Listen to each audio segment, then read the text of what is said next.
Time for me to start finishing the sheetrock.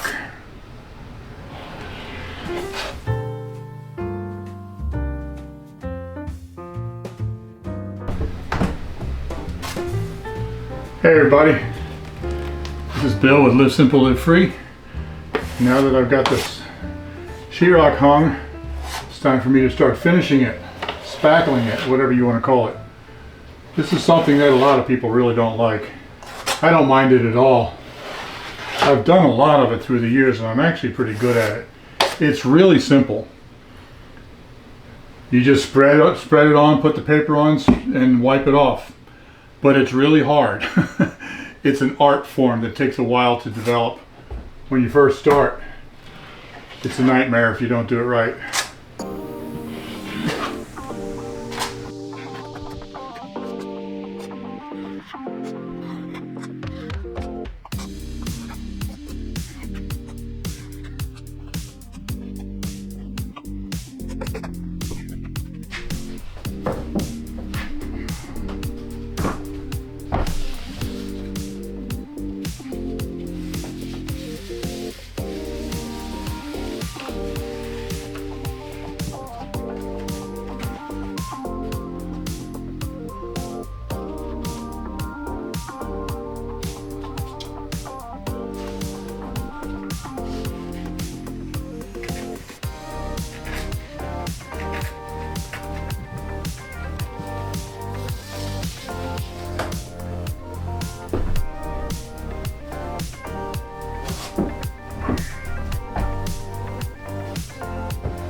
And that's all there is to it.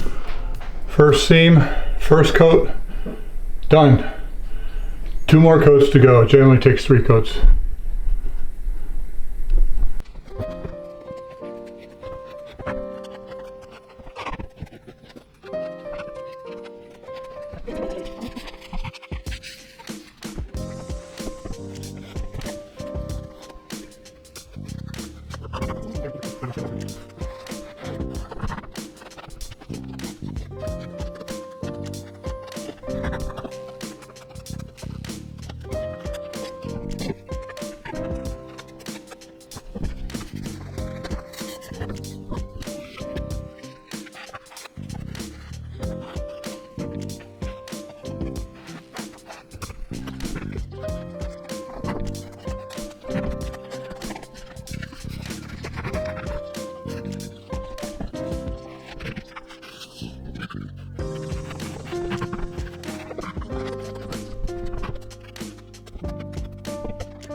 Now, finishing the seams here generally takes 3 coats of mud.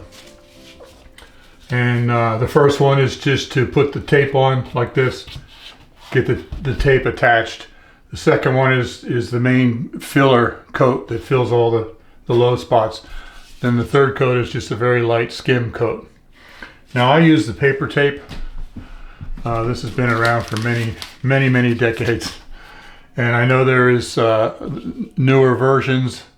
There's one that's like a fiberglass mesh, and you put it on before you put the spackle on, and it's self-adhesive. So you just put it on like kind of like masking tape or something like that, but it's mesh, and then you can just mud over it. I've tried that a number of times. It works okay. I don't like it as much as the paper tape, so I go back to the paper.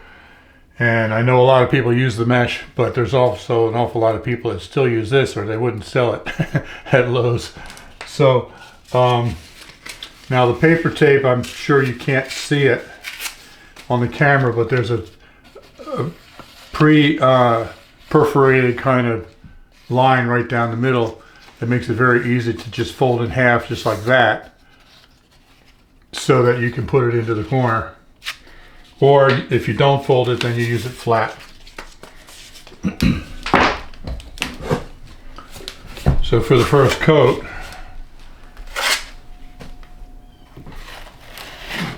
just put it on there like that.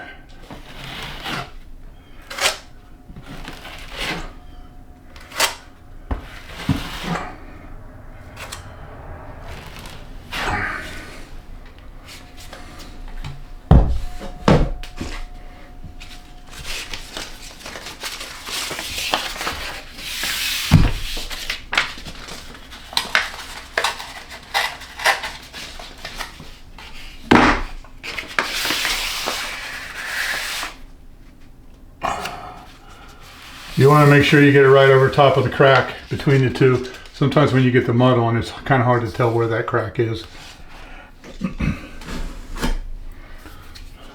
Then you just scrape it off. You try to scrape off as much as you possibly can and get the paper down inside of the seam. The edges of the sheetrock have about this much where it's thinner than the rest, so there's a little bit of a hollow indentation there. You want to get the paper down inside of that hollow.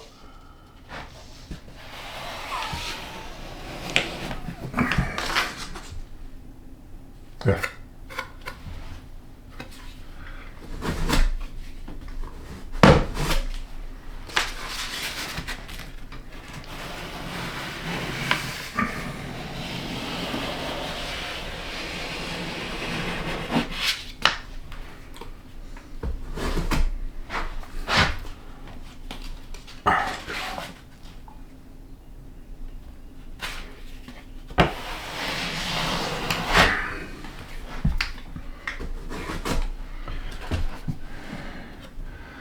I want to try to scrape off as much of this as I possibly can and get this as close to the sheetrock as possible to get all of the mud as I can out of behind the tape.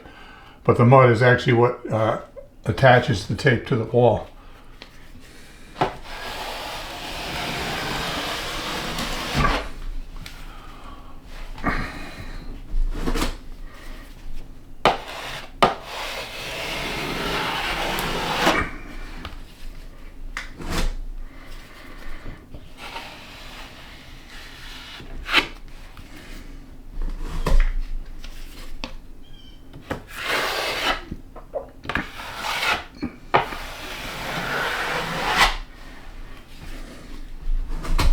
So, first coat done. One of the most important things here is to make sure that the edges are tapered completely flat with this. And to do that, you want to, on the top, you want to put pressure on this side and do it like this. And on the bottom, you put pressure and do it like that to make sure that the edge of the spackle is tapered flat. Otherwise, you have a real bear of a time trying to, you'll have a little ridge here and you have to sand that off, and that takes absolutely forever, believe me. I learned that the hard way. So then you do this all the way around in the whole room before you start on the second coat.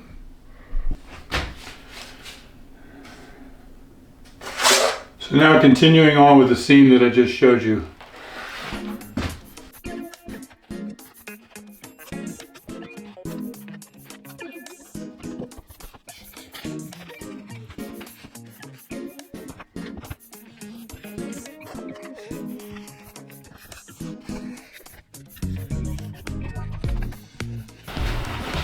Now I taper the top side.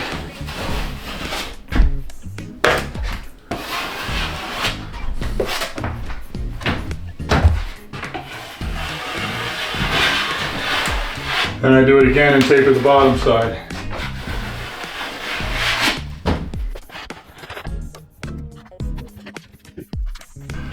Now I have to do this in a number of stages. I just did this seam and it's still wet. I have a joint here, I have a joint here, and if I would do this one while this is still wet, I have a chance of messing this one up, and it's much more difficult to do. So what I've discovered over the years is that I'm just going to do this one and let it dry overnight, and then the next day I can come back and do this one and this one. And it's not like I'm waiting on anything because I got a lot more to do in the room. So it just takes a while. It takes several days. It takes numerous days to let it dry between coats. So I've got this done, then I'll come back tomorrow when that's dry and I'll do this one and this one. Now you can see here, like I mentioned before, where I put the two screws together in groupings like that instead of just spreading them all the way out. It's still just as strong because those hold it in place, but it's much easier to spackle because I only have 2 to do instead of 5.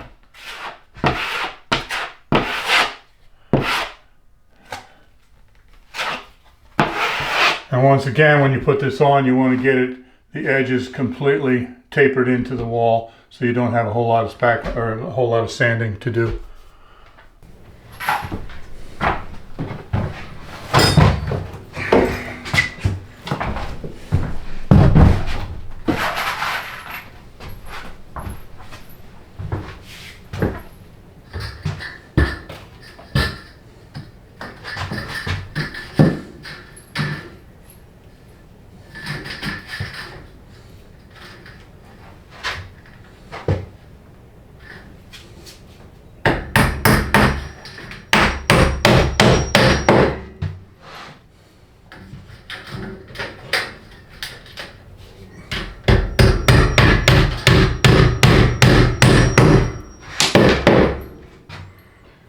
These are ring-shanked sheetrock nails that I'm using to nail this in place.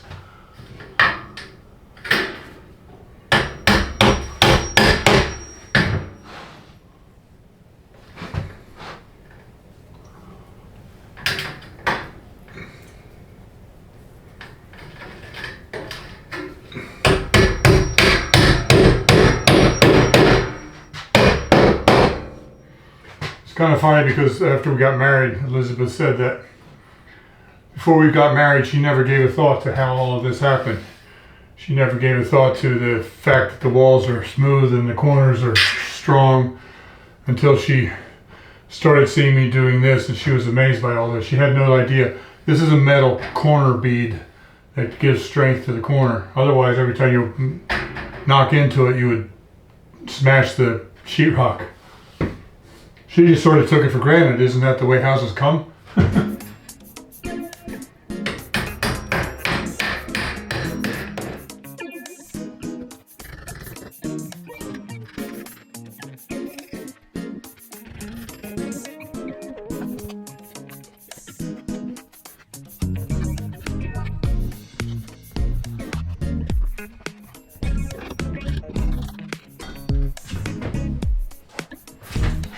Sometimes if you don't have the corner bead nailed tight enough against the wall, the edge of it sticks out. It's out too far.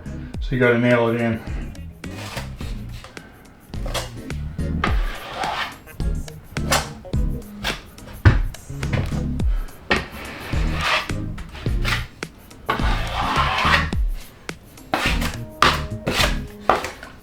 And you want to make sure you taper the outside edge by leaning the knife this way.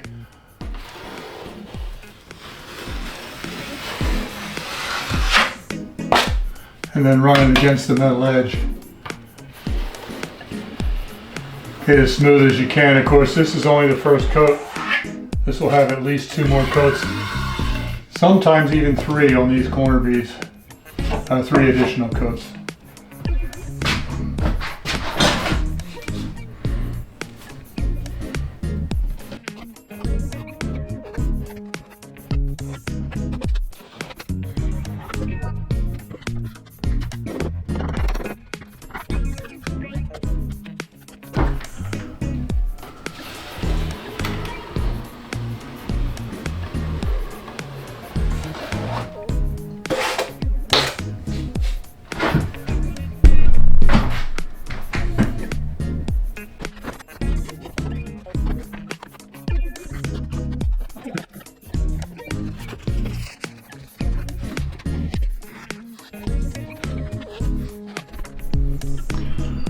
So now this outside corner is finished, and as you can see, it's not real smooth, but I'm not worried about that. This is the first coat. It's just a filler coat. It's actually fairly thick. There's some places right in here where it's a 1/4 inch thick or more, and there'll be several more coats that'll go over it that'll smooth out that rough stuff. Now, because this is so thick, this is going to take several days to dry, and as it does, it may very well kind of crack up like mud when mud dries, but the second coat will fill all that in. So that's just the way that works. It just takes a lot more sheetrock or a lot more spackle than an inside corner like this one. Now you can buy the spackle in powder form, and you mix it up with water and it dries chemically, and usually in 45 minutes or 90 minutes. So if you use that, you don't have to wait several days for it to dry. It works well. I just don't like mixing it.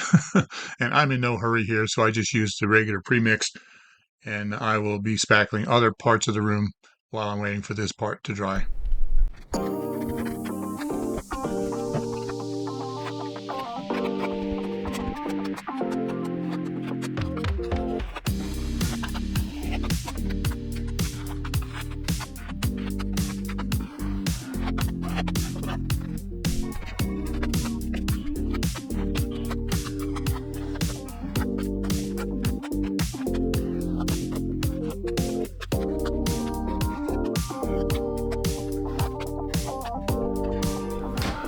Okay, so it's now a couple days later.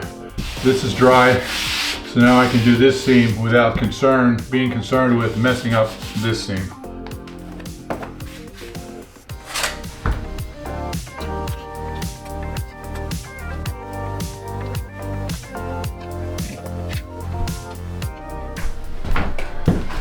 Sometimes the screws aren't driven in quite far enough.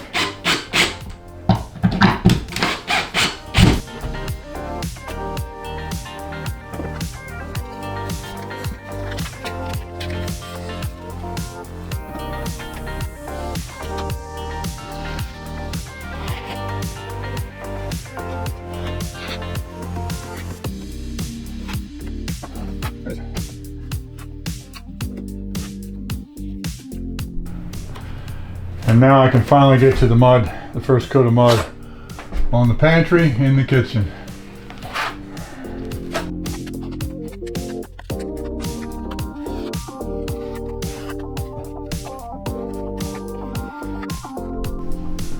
Well, I am now completely finished with the first coat, so now I can start on the second coat.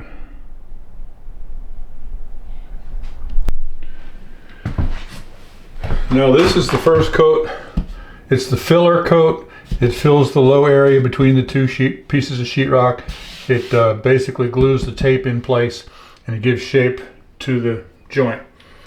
Now the second coat is going to be the main coat, and this is where I want to be really careful to make it as smooth as I possibly can so that I can eliminate as much sanding as possible. The second coat will be twice as wide as the first one.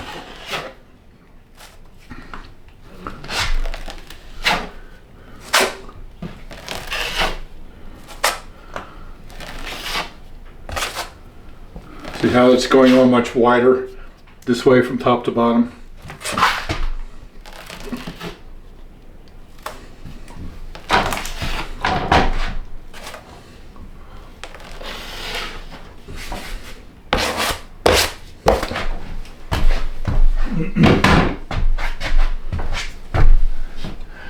Now I'm going to use this blade, which is I think 10 inches wide, and I want to taper the top and taper the bottom flat into the sheetrock. So when I do the top, I'm going to push on the right side, and when I do the bottom, I'm going to push on the left side.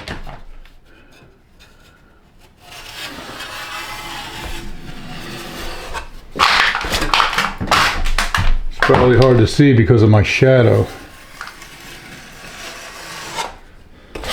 But I've gotten rid of the ridge up here, and it's smooth down up there. I do the same thing on the bottom.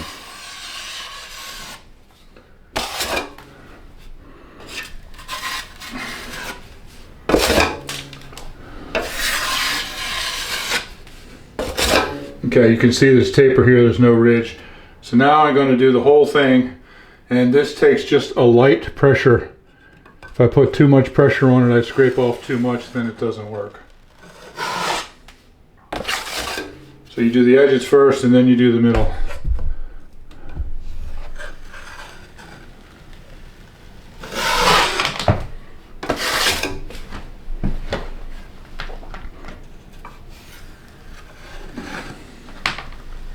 You have to be careful not to do too much, or else it'll put ridges in it and it won't fill it in.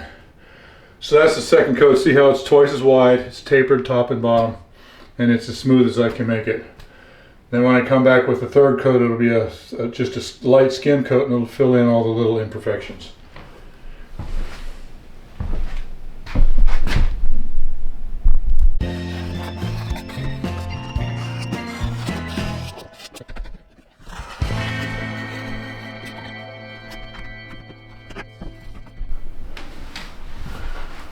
So now I just did the second coat on this seam, and it's time to do the corner.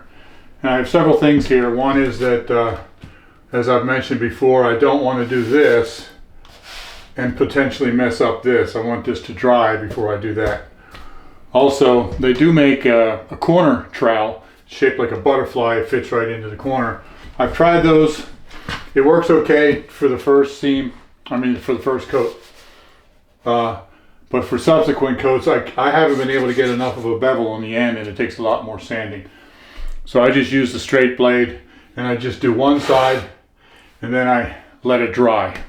And then I come back after it's dry and do the other side. Because if I do one side and then this is wet, and then I try to do that, then it messes up the corner.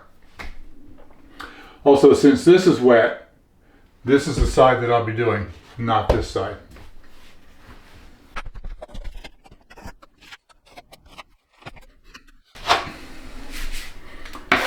So once again, I'm going to put pressure on the outside edge to taper this edge. The right side isn't even touching the wall, just the left side. And that makes this nice and smooth. Once that's done, then I can press this flat and go into the corner. You don't want to press too hard. It takes a while to develop to be able to get the right feel, the right amount of pressure. If you don't press hard enough, it won't be smooth. If you press too hard, you'll scrape off too much and you'll put lines in it. And that just takes time to develop that skill. So just kind of a gentle pressure with it pushed right into the corner.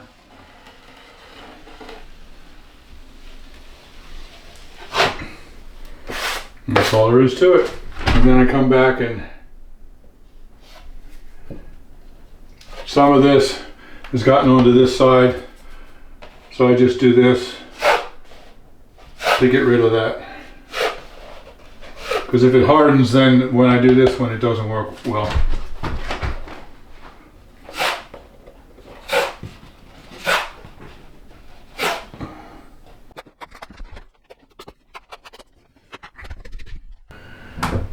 So now I have this side done, and once again, I don't want to do this because this is wet. So I will do this one, and then I will do this one, and then after they dry, then I'll come and do the other three. So it kind of sets up almost like a star pattern.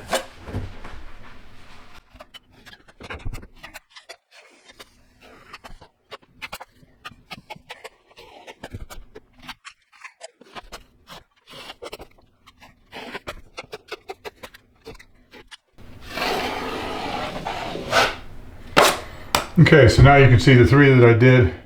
After they're dry, then I'll come back and do this one, and this one, and this one.